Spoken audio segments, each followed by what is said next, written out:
ଛତାମଖନା ବନ୍ଧର କ୍ଷୟକ୍ଷତି ଘଟଣାର ନିରପେକ୍ଷ ତଦନ୍ତ ଦାବି କଲେ ବଲାଙ୍ଗୀର ବିଧାୟକ କଳିକେଶ ନାରାୟଣ ସିଂଦେଓ। ବଲାଙ୍ଗୀର ବିଧାୟକ କଳିକେଶ ନାରାୟଣ ସିଂଦେଓ ଓଡ଼ିଶାର ମାନ୍ୟବର ମୁଖ୍ୟମନ୍ତ୍ରୀ ତଥା ଜଳସମ୍ପଦ ବିଭାଗର ଦାୟିତ୍ୱରେ ଥିବା ମନ୍ତ୍ରୀଙ୍କୁ ପତ୍ର ଲେଖି ସମ୍ପ୍ରତି ବର୍ଷାରେ ନବନିର୍ମିତ ଛତାମଖନା ବନ୍ଧରେ ଘଟିଥିବା ଗୁରୁତର କ୍ଷୟକ୍ଷତିର ଏକ ଜରୁରୀ ନିରପେକ୍ଷ ଏବଂ ବୈଷୟିକ ତଦନ୍ତ କରାଯିବାକୁ ଦାବି କରିଛନ୍ତି। ବନ୍ଧର କଟଅଫ୍ ୱାଲ୍ ଭାସିଯିବା ଏବଂ ଡାଉନଷ୍ଟ୍ରିମ୍ ଏମ୍ବାଙ୍କମେଣ୍ଟର କ୍ଷତି ଯୋଗୁଁ ପ୍ରକଳ୍ପର ସୁରକ୍ଷା ଓ ଗଠନାତ୍ମକ ଦୃଢ଼ତାକୁ ନେଇ ଗଭୀର ପ୍ରଶ୍ନ ସୃଷ୍ଟି ହୋଇଛି।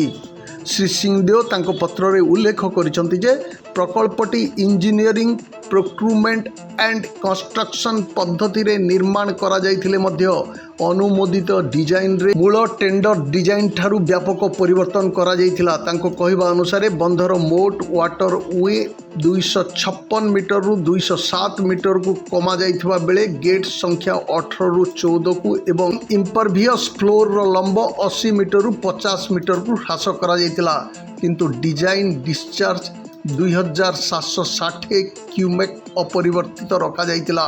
ଏପରି ପରିବର୍ତ୍ତିତ ଡିଜାଇନ୍ ପ୍ରଚଳିତ ଇଞ୍ଜିନିୟରିଂ ମାନଦଣ୍ଡ ସହ ସଙ୍ଗତିପୂର୍ଣ୍ଣ ଥିଲା କି ନାହିଁ ଏବଂ ନିର୍ଦ୍ଧାରିତ ବନ୍ୟା ପ୍ରବାହକୁ ସୁରକ୍ଷିତ ଭାବେ ବହନ କରିବା କ୍ଷମତା ରଖୁଥିଲା କି ନାହିଁ ତାହାର ତଦନ୍ତ କରାଯିବାକୁ ସେ ଦାବି କରିଛନ୍ତି।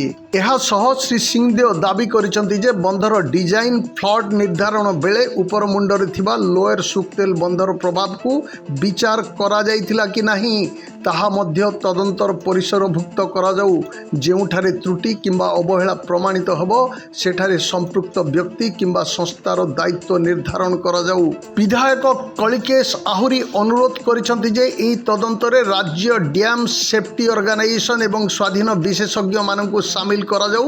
ବନ୍ଧ ତଳମୁଣ୍ଡରେ ବସବାସ କରୁଥିବା ଲୋକଙ୍କ ସୁରକ୍ଷା ପାଇଁ ତୁରନ୍ତ ଆବଶ୍ୟକ ପଦକ୍ଷେପ ଗ୍ରହଣ କରାଯିବା ସହିତ ତଦନ୍ତ ରିପୋର୍ଟକୁ ସାର୍ବଜନୀନ କରାଯାଉ। ଯଦି ତଦନ୍ତରେ ଡିଜାଇନ୍ ନିର୍ମାଣ କିମ୍ବା କାର୍ଯ୍ୟର ଗୁଣବତ୍ତାରେ ତ୍ରୁଟି ପ୍ରମାଣିତ ହୁଏ ତେବେ ଇପିସି ଚୁକ୍ତିର ସର୍ତ୍ତାନୁସାରେ ସମସ୍ତ ମରାମତି ଓ ସଂଶୋଧନ କାର୍ଯ୍ୟ ସମ୍ପୂର୍ଣ୍ଣ ଭାବେ ଠିକାଦାରଙ୍କ ଖର୍ଚ୍ଚରେ ତୁରନ୍ତ କରାଯିବାକୁ ସେ ଦାବି କରିଛନ୍ତି। ଏହି ପ୍ରସଙ୍ଗରେ ଆହୁରି କହିଛନ୍ତି କଳିକେଶ ନାରାୟଣ ସିଂଦେଓ, ଏହା କେବଳ ଗୋଟିଏ ପ୍ରକଳ୍ପର ପ୍ରସଙ୍ଗ ନୁହେଁ ବରଂ ଜନସୁରକ୍ଷା ଏବଂ ଜବାବଦେହିତାର ପ୍ରଶ୍ନ।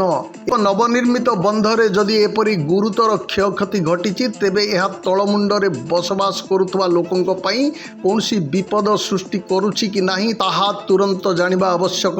ସମ୍ପୂର୍ଣ୍ଣ ସ୍ୱଚ୍ଛ ନିରପେକ୍ଷ ଏବଂ ନିର୍ଦ୍ଧାରିତ ସମୟସୀମା ମଧ୍ୟରେ ବୈଷୟିକ ତଦନ୍ତ କରାଯିବା ସହ ଯଦି କୌଣସି ତ୍ରୁଟି ଚିହ୍ନଟ ହୁଏ ତେବେ ଜନସାଧାରଣଙ୍କ ସୁରକ୍ଷାକୁ ସର୍ବୋଚ୍ଚ ପ୍ରାଥମିକତା ଦେଇ ଠିକାଦାରଙ୍କ ଖର୍ଚ୍ଚରେ ତୁରନ୍ତ ମରାମତି କାର୍ଯ୍ୟ କରାଯିବା ଉଚିତ। ଛତାମଖନା ବ୍ରିଜଟା ଚେକ୍ ଡ୍ୟାମ୍ ଅଛି, ସେ 100 କୋଟି ଟଙ୍କା ଉପରେ ଚେକ୍ ଡ୍ୟାମ୍ ଟେଣ୍ଡର ହେଲା ପରେ ତା ଡିଜାଇନ୍କୁ ଅଲ୍ଟର କରିକି 13 ସ୍ପାନ୍ ଜାଗାରେ 8ଟା ସ୍ପାନ୍ କରିକି ତାକୁ 70-75 କରୋଡ଼ର କାମ କରାହେଇଥିଲା। ଏବେ ଦେଖୁଛୁ ବର୍ଷେ 2 ବର୍ଷ ହେଇନି ସେ ବ୍ରିଜ୍ ଚେକ୍ ଡ୍ୟାମ୍ର ସାଇଡ଼୍ରେ ଭାଙ୍ଗି ଯାଇଛି, ତାର ଏମ୍ବାଙ୍କମେଣ୍ଟଟା ଭାଙ୍ଗି ଯାଇଛି, ତା ଷ୍ଟୋନ୍ ୱାଲ୍ଟା ଭାଙ୍ଗି ଯାଇଛି। ଏଇଟା ଡିଜାଇନ୍ ଫ୍ଲୋ ଅଛି, କ୍ୱାଲିଟିର କନଷ୍ଟ୍ରକ୍ସନ୍ର କ୍ୱାଲିଟିର ଅଭାବ ଅଛି। କ'ଣ କେଉଁ କାରଣଟା ଗୋଟେ 100 କୋଟି ଟଙ୍କାର ଚେକ୍ ଡ୍ୟାମ୍ ହଠାତ୍ ଗୋଟେ ବର୍ଷାରେ ଭାଙ୍ଗିଯିବ ତା ପାଇଁ ମୁଁ ଡିପାର୍ଟମେଣ୍ଟରୁ ବି ରିଭ୍ୟୁ କରିଛି, ତାର ସାଙ୍ଗେ ସାଙ୍ଗେ ଷ୍ଟେଟ୍ ଲେଭେଲ୍ରେ ବି ଇନକ୍ୱାରିଟା ଡିମାଣ୍ଡ କରିଛି। ସାର୍ କେଉଁ ଇନକ୍ୱାରି ଡିମାଣ୍ଡ କରିଛନ୍ତି? ଭିଜିଲାନ୍ସ ସ୍ତରୀୟ କି ବିଭିନ୍ନ କ୍ଷେତ୍ରରେ ଗୋଟେ ତାଙ୍କ ଡିପାର୍ଟମେଣ୍ଟର ଡିଜାଇନ୍ ତଥା ଟେଣ୍ଡର ପ୍ରୋସେସ୍ ତଥା ଯାହା ଯଦି ଗୋଟେ 100 କୋଟି ଟଙ୍କା ଉପରେ ଟେଣ୍ଡର ହେବ ତାର ଗୋଟେ ହାଇ ଲେଭେଲ୍ ମନିଟରିଂ କମିଟି ହେବା କଥା, ତାର ରିପୋର୍ଟଟା ମାଗିଛି ମୁଁ। ଆଉ ଯଦି ସେ 30 କୋଟି ଟଙ୍କା 30% ଲେସ୍ରେ କଣ୍ଟ୍ରାକ୍ଟର ପାଇଛି, ତାର ଡିଜାଇନ୍ଟା ସୋମୋଟୁ ଚେଞ୍ଜ କରିଦେଇଛି, ତାର ଆପ୍ରୁଭାଲ୍ଟା ହେଇଛି କି ନାହିଁ।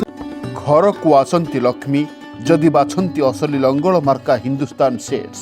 1945 ମସିହାରୁ ଚାଷୀଙ୍କ ସେବାରେ ହିନ୍ଦୁସ୍ତାନ ସେଟ୍ସ ଟିଟଲାଗଡ଼।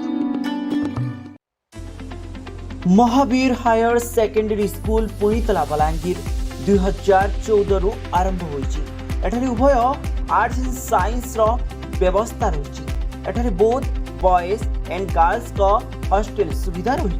उक्त कॉलेज रे अभिज्ञ अध्यापक और अध्यापिका ଶିକ୍ଷାଦାନ କରନ୍ତି।